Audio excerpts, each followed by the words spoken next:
Hello everyone, this is the notes video for Unit 13.1, which is just dealing with surface area of pyramids and cones. You can see that learning target right there. I can find surface area of pyramids and cones, and you can go ahead and pause the video now and write that down.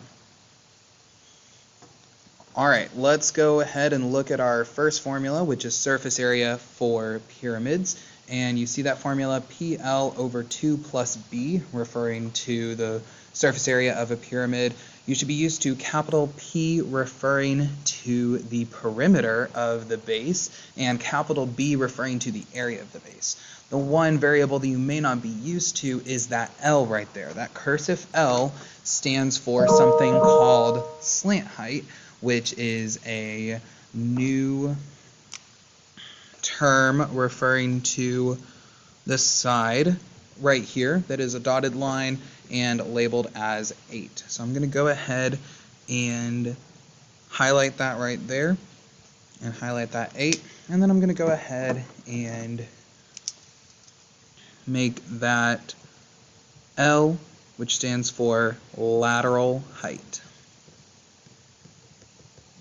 Alright, so as you can see, that is not referring to this edge right here. Instead, it is, you can think of this as the height of this triangle.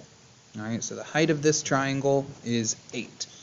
So from there, we can go ahead and just find our capital P and capital B for this first example.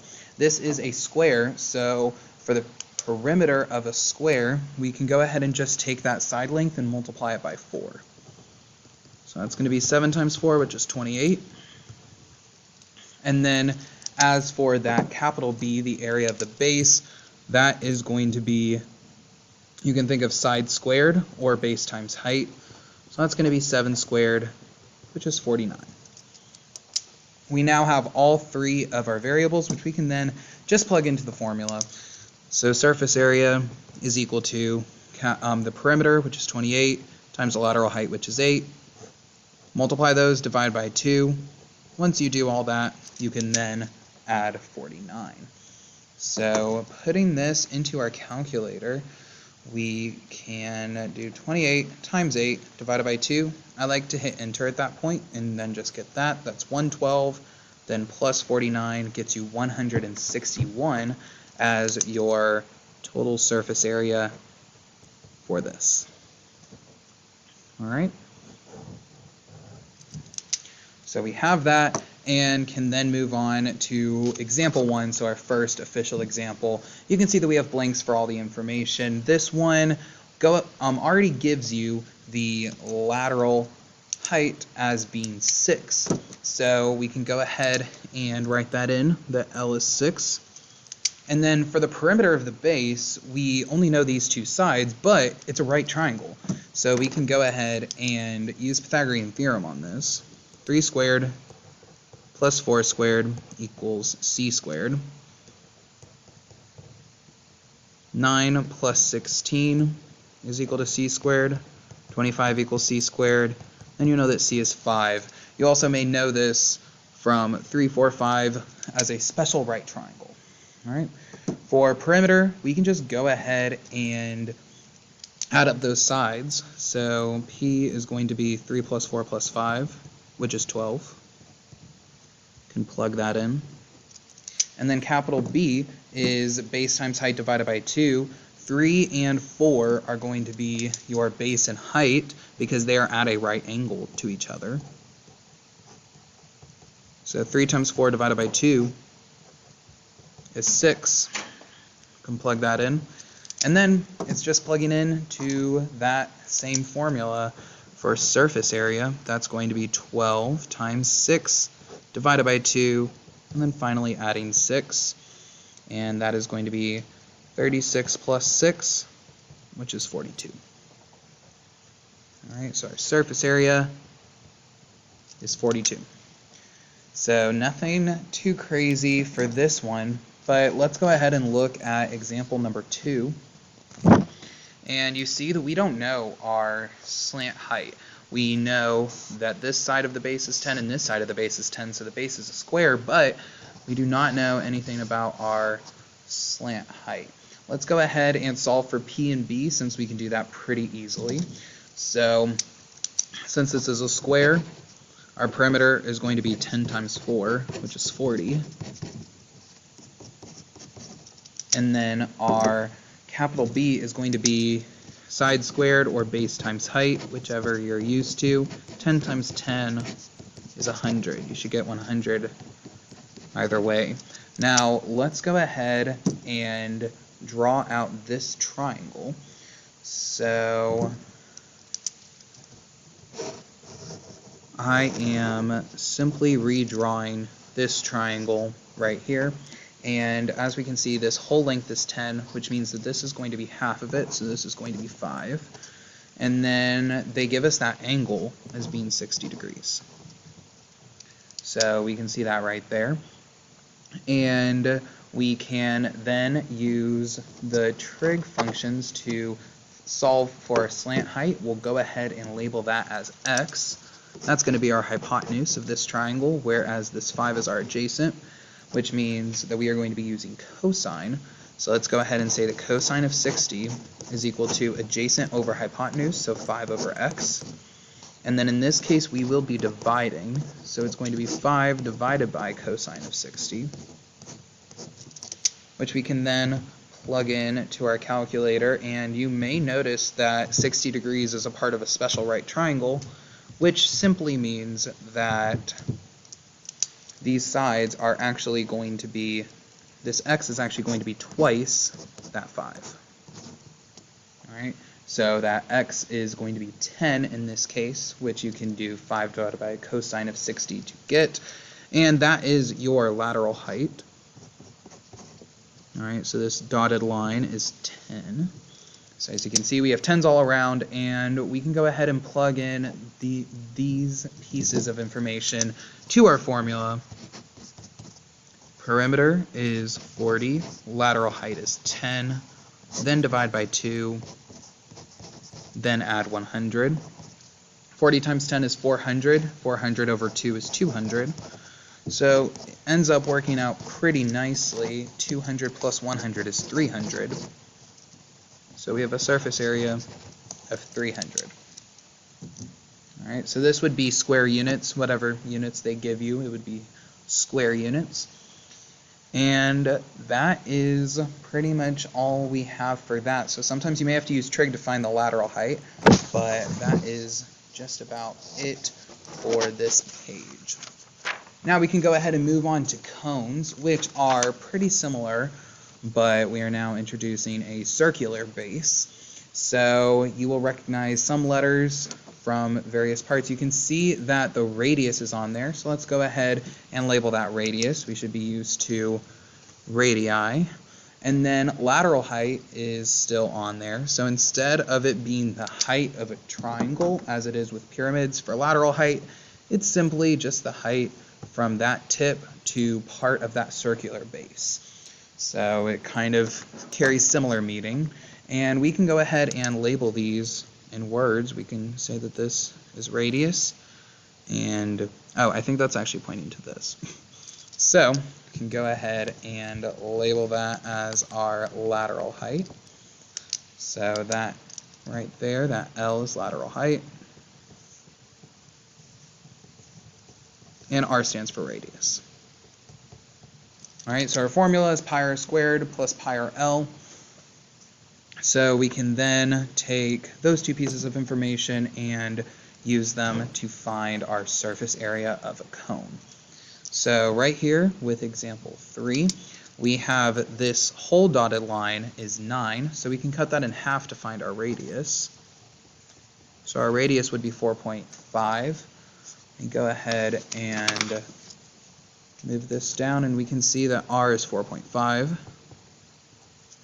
Alright, and then the lateral height from the tip to the part of the circle we do not have. We will have to use Pythagorean theorem to find it.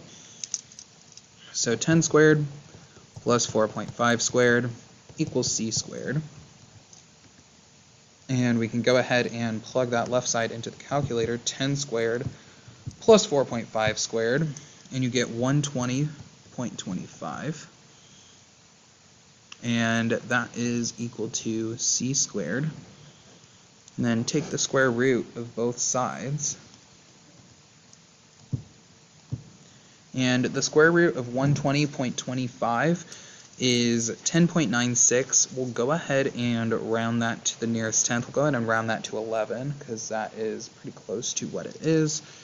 And that'll be our lateral height. So you can say that our lateral height is 11. And then we have the two pieces of information from our formula. So now we'll say that the surface area is pi RL, so times 4.5 times 11, and then plus pi r squared. So that's pi times 4.5 squared. We'll go ahead and show this two ways. First, we'll multiply out everything except for pi. So 4.5 times 11 is 49.5. So we have 49.5 pi plus 4.5 squared is 20.25. So you can go ahead and combine those numbers, and we can see that our surface area is 69.75 pi. We'll go ahead and put that right here. And then, if we put this in our calculator, we can get a second version of our answer, 219.1. So you can either write it in terms of pi, or you can put this and round it to the nearest tenth. You may see either of these versions on your test, so be aware of that. All right, let's go over and try to do example 4. And this one, we have our lateral height as 12. We can go ahead and put that down. So our lateral height is 12. And then for our radius, we will have to use trig. Let's go ahead and use this triangle that they give us to identify that this is our hypotenuse. And then we are looking for our radius, which is the opposite of our 30.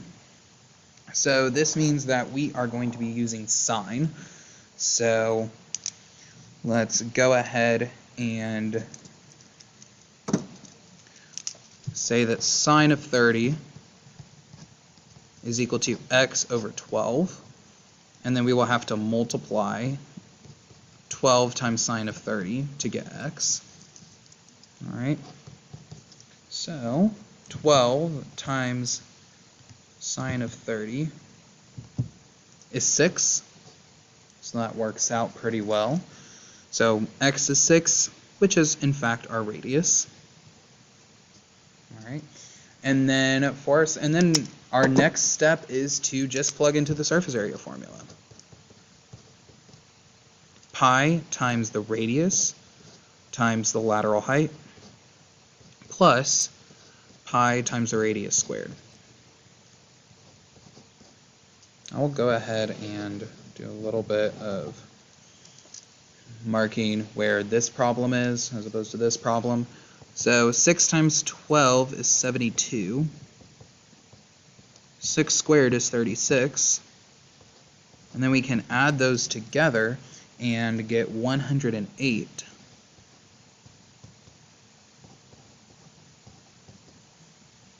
And then if you plug 108 pi into your calculator, you can also say that it's 339.3. So be used to knowing how to write that in both ways. All right, there is one more problem for the advanced notes, but if you are on the regular notes, this is likely all you have. So if you are not in an advanced class, you can go ahead and stop watching this video now, but I'll go ahead and go over the last problem that is only on the advanced notes. All right, so this problem is talking about a tower with a total height of 20.